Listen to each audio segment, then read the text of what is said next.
O fracasso do levante comunista de 1935 teve repercussões profundas nos acontecimentos políticos. A pretexto de combater os comunistas, Getúlio endurece o regime. Em 1937, rasga a Constituição e impõe a carta escrita por Francisco Campos.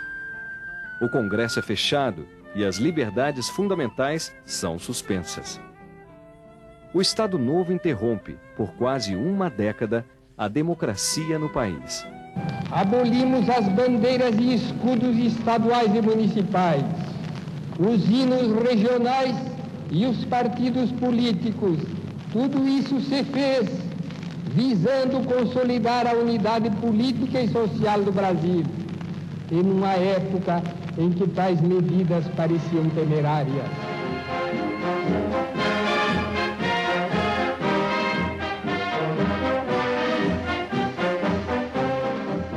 Quem era Vargas na vida de Juscelino? De um lado foi o presidente ditador que cassou seu mandato em 1937. De outro lado, o grande amigo de Benedito Valadares, que o iniciou na política. Juscelino era do PSD, Vargas era PTB na fase democrática, né? Era presidente Vargas.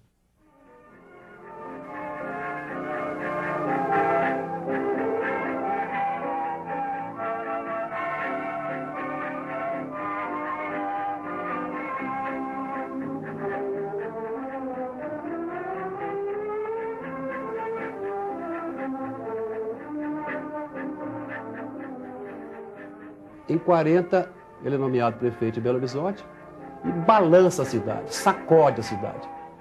Belo Horizonte era uma pequena vila. Juscelino abriu avenidas, arborizou a cidade, criou novos bairros, entrou em saneamento, mexeu na infraestrutura, construiu a Pampulha, que é o antecedente mais importante de Brasília, inclusive em termos arquitetônicos. Pampulha já é Niemeyer, Burle Marx.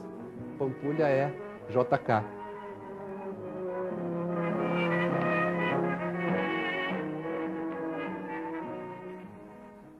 Niemeyer diz que Brasília é a continuação da Pampulha. 2 meses antes da guerra acabar, José Américo, afastado desde 1937, sai do seu retiro no Jardim Botânico, no Rio, e vibra o golpe de misericórdia na ditadura de Vargas. É a célebre entrevista ao Correio da Manhã. Costa Rego publicou até a minha revelia. Olha, houve um carnaval de rua, Getúlio pensou que eu tivesse atrás de mim uma grande força, capaz de resistir, e tonteou, e no mesmo que Getúlio recuou e acabou sua censura, e não havendo censura houve debate, e havendo debate a ditadura caiu. Ele foi eleito deputado federal. Eu tive uma participação não política, não de palanque, mas uma participação de acompanhamento. Não por minha causa, mas por causa do Coronel Torres, que era muito amigo e nos designava, nos pedia que a gente desse uma cobertura, não cobertura policial, mas uma cobertura de assistência, de ajuda ao candidato Juscelino Kubitschek. Israel Pinheiro, veja, o construtor de Brasília, né? O homem que comandou as obras, e Juscelino tentaram, como já tinha o comando constitucional anterior, colocar na Constituição de 46 que a capital devia ser construída no Triângulo Mineiro. Não era tão explícito, não, mas quando se lia a redação, só podia ser Triângulo Mineiro. Afinal, houve aí uma negociação com os goianos, etc. Enfim, prevaleceu depois a redação que previu a construção no Planalto Central.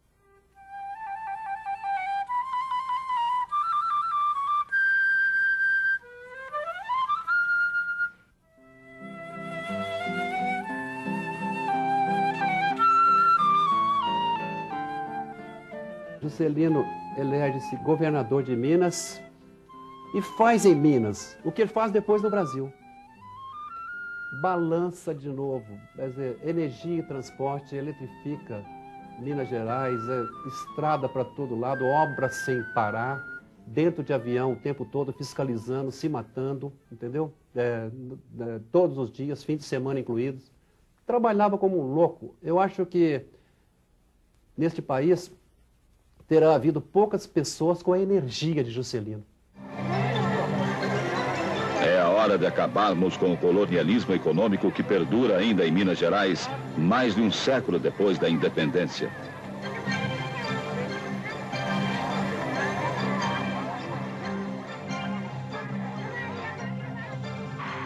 Renunciei ao mandato de governador em março de 55 para concorrer à presidência da República.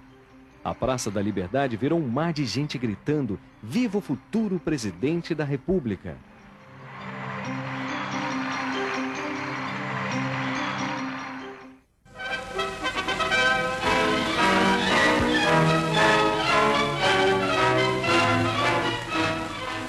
Grande multidão aglomera-se em frente ao Superior Tribunal Eleitoral a fim de assistir à cerimônia de diplomação dos novos presidente e vice-presidente da República, eleitos a 3 de outubro de 1955. Os senhores Juscelino Kubitschek e João Goulart saltam do carro que os conduziu, dirigindo-se para o interior do tribunal sob aplausos populares. Na sala das sessões, comprime-se numerosa assistência, dando entrada os 2 homens públicos consagrados pelas urnas nas últimas eleições. No Palácio Tiradentes, missões diplomáticas, ministros de Estado e parlamentares aguardam a chegada dos senhores Juscelino Kubitschek e João Goulart. Chega o carro conduzindo os 2 homens públicos, que dão entrada no recinto da Câmara dos Deputados, dirigindo-se para a mesa daquela Casa do Congresso. De todos os lados, surgem os aplausos para o novo chefe do Executivo e o vice-presidente.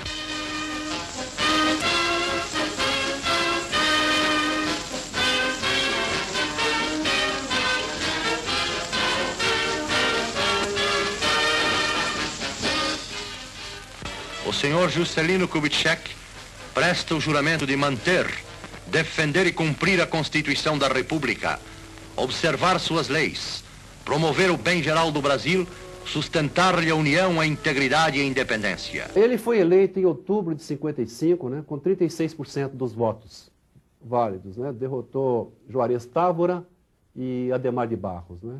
Quando chegou novembro, o pessoal resolveu melar a vitória dele, alegando que ele não tinha obtido a maioria absoluta.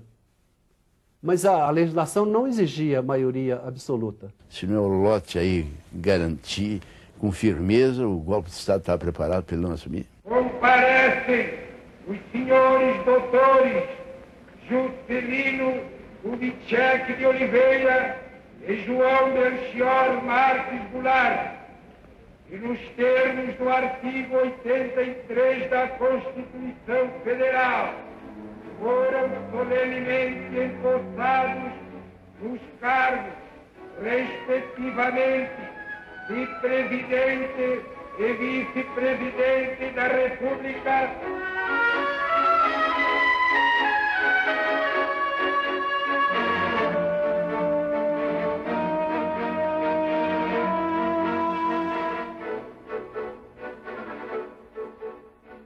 Ele assumiu o governo da República diante de uma crise institucional, uma crise econômica, uma crise política muito séria, com o suicídio do presidente Getúlio Vargas.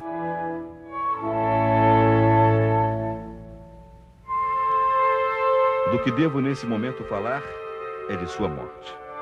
Se a sua vida foi marcada pelo ideal, a sua morte foi marcada pela honra. Isto é o que deve ver neste doloroso transe o povo brasileiro. O presidente Vargas morreu pela sua honra. Assisti nestes últimos dias a todo o drama de sua alma, desde aquela madrugada tenebrosa em que sucumbiu o major Rubem Vaz, e em que um jornalista de nosso país foi atingido na sua liberdade. Desde aquela trágica madrugada, o presidente não perdeu a inquietação e o sofrimento.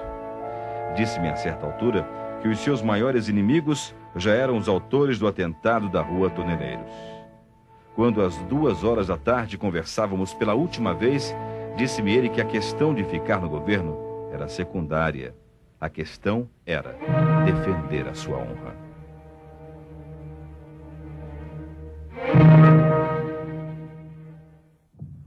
Depois de um golpe, foram depostos 2 presidentes para ele poder assumir o governo.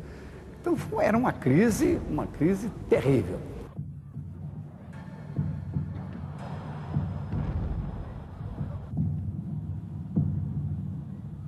Ele tinha sido herdeiro da necessidade de uma revanche contra o 11 de novembro das forças militares. Por outro lado, as forças políticas vigorosas que o enfrentavam de uma maneira sem quartel, e ele teve a capacidade política de evitar que no seu período houvesse mais um truncamento no processo histórico brasileiro, na democracia brasileira.